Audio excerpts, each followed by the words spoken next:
Salut mes petits planteurs, j'espère que vous allez bien, et aujourd'hui on inaugure un nouveau format. Quoi, c'est ma moustache qui vous gêne? C'est dégueu. Ouais, bah je voulais coller au style rétro un peu du format, mais bon... Mais non, ça craint. On dirait du Bollywood, là. Bon ok, d'accord, j'ai compris. A few minutes later. Ah oui, c'est beaucoup mieux quand même. Donc alors, dans ce nouveau format, que j'ai nommé Historia, nous allons parler des pères et des mères de la botanique, ceux qui ont dédié leur vie, leur carrière, à la création, l'amélioration d'espèces, etc. Enfin, vous avez compris quoi, la science du végétal. Et pour ce premier épisode, nous allons parler d'une saga qui a duré presque 2 siècles, celle d'une famille d'obtenteurs et de généticiens. Des optants quoi? Les obtenteurs, ceux qui créent de nouvelles variétés en somme. Et encore aujourd'hui, leur nom figure sur la marque de graines la plus connue de France, la famille Lévesque de Villemorin.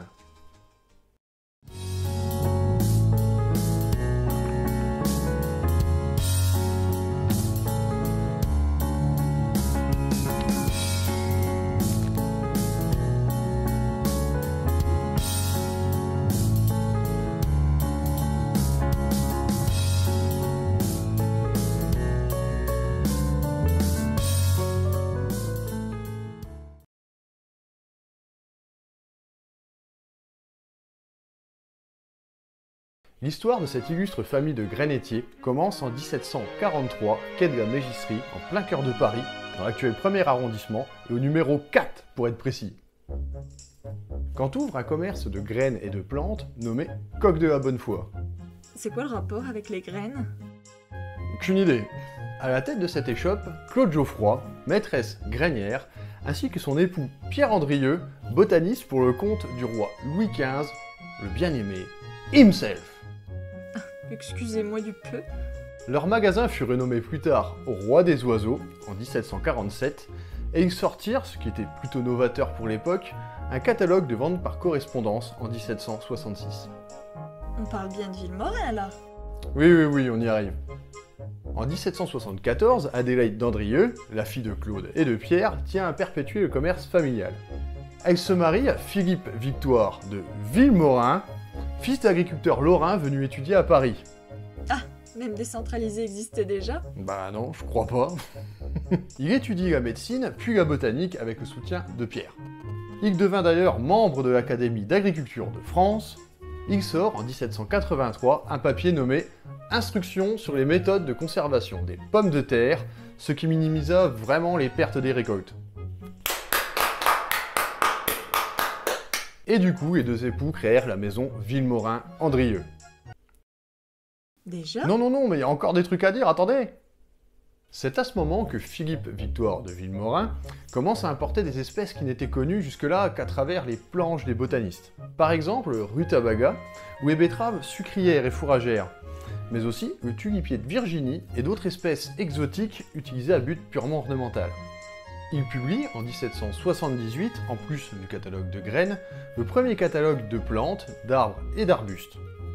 Oui, c'était la redoute des plantes, quoi. Oui, on peut dire ça. À la mort de Philippe Victoire, en 1804, c'est son fils aîné, Philippe André, qui reprit les rênes de l'entreprise après avoir étudié lui aussi la botanique. Il voyagea très souvent en Angleterre pour y étudier les avancées techniques dans le domaine horticole et agricole réalisées de l'autre côté de la Manche. Moi j'appelle ça de l'espionnage, mais bon. Oui, pourtant la Société d'horticulture de Londres lui décerna quand même une médaille pour ses recherches. Sympa finalement, ces British. En 1815, il fonde la nouvelle entreprise Villemorin-Andrieux et compagnie. Et par la même occasion, il rachète une ancienne propriété de Louis XIV à Vernières-les-Buissons, où il y développe le fameux arboretum Villemorin. Un parc de 4 hectares destiné à l'acclimatation des végétaux venus des 4 coins du globe. Ce parc comptabilise, selon Wikipédia, plus de 2280 espèces différentes. Ça doit être tellement chouette à visiter ça.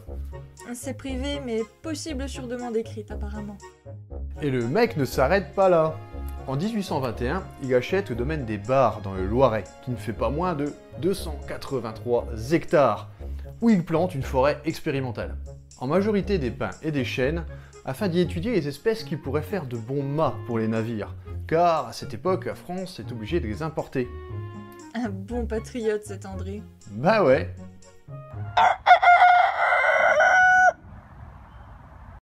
André décède en 1862 dans ce domaine, renommé entre-temps l'Arboretum national des Barres, classé jardin remarquable d'ailleurs. On va aussi parler quelques minutes de Louis de Villemorin, petit-fils d'André et membre de l'entreprise familiale de l'époque. Il a consacré sa vie à la biologie et à la chimie du vivant, surtout dans le domaine des sélections. Un des pionniers en ce qui concerne l'hérédité des plantes, il a découvert qu'il était possible de sélectionner certaines caractéristiques et de développer de nouvelles plantes qui possédaient ces mêmes caractéristiques choisies. Avant ces recherches, les sélections se faisaient un peu au pif, mais avec ses papiers sur le sujet, il établit les bases des méthodes de sélection modernes. Il s'est beaucoup intéressé à la betterave sucrière, et grâce à lui, sa teneur en sucre à l'hectare a été multipliée par 15. Il décède en 1860 à l'âge de 43 ans, laissant derrière lui nombre d'études incomplètes. Louis fut marié à Elisa Bailly, elle aussi botaniste et horticultrice, qui a décrit pas moins de 141 taxons de végétaux. Rien que ça. Et fut la première femme à entrer à la Société botanique de France. Et on continue dans la saga avec leurs fils, Henri et Maurice, également sélectionneurs et botanistes, mais à ce stade de la vidéo, ça paraît une évidence. Henri est aussi le grand-père de la journaliste et romancière Louise de Villemorin, qui pendant sa vie était mariée à André Malraux, le célèbre écrivain français. La condition humaine, tout ça. Exact. Henri continua les recherches dans les traces de son père et publia pas moins de 360 articles sur diverses plantes cultivées, d'ornement ou agricoles. Il reprit l'entreprise en 1873 et, parallèlement, il publie en 1880 un article nommé « Les meilleurs blés », résultat de ses recherches sur l'amélioration de cette céréale. Oui, c'est un peu Capitaine Gluten en fait. Ouais, on peut dire ça, ouais.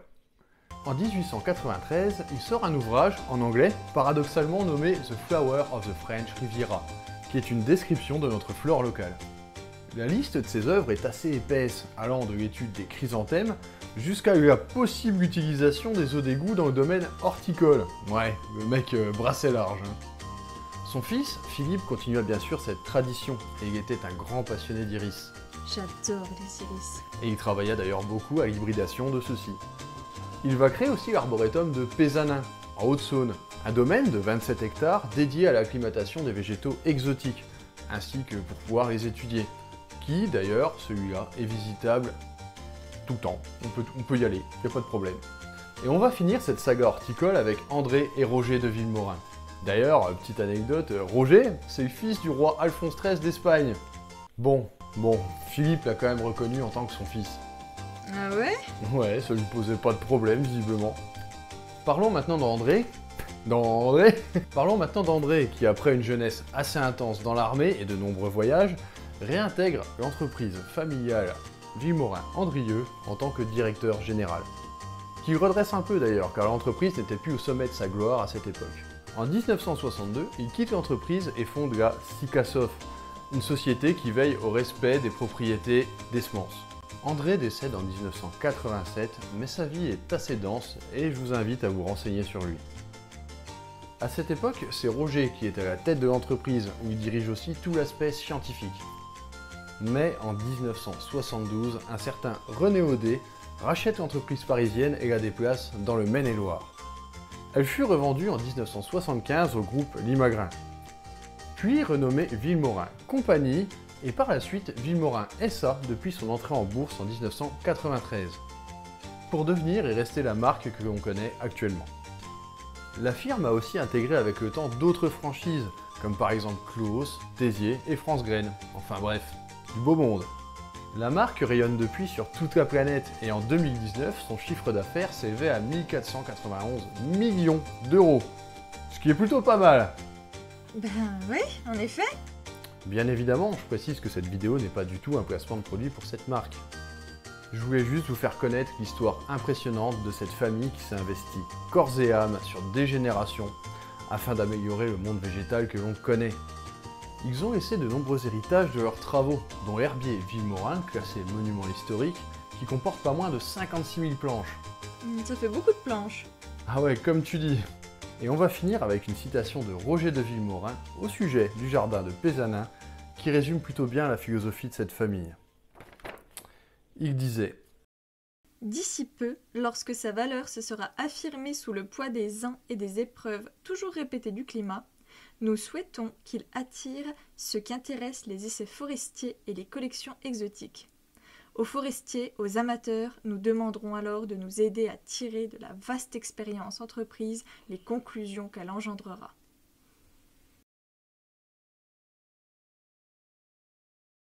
Et voilà mes petits planteurs, la vidéo se termine. Bien sûr, c'était un peu un survol, hein, et je vous invite, si ça vous a intéressé, à aller vous renseigner par vous-même pour compléter ce que j'ai dit. Je tenais bien évidemment à remercier mon frère pour les musiques de cette vidéo.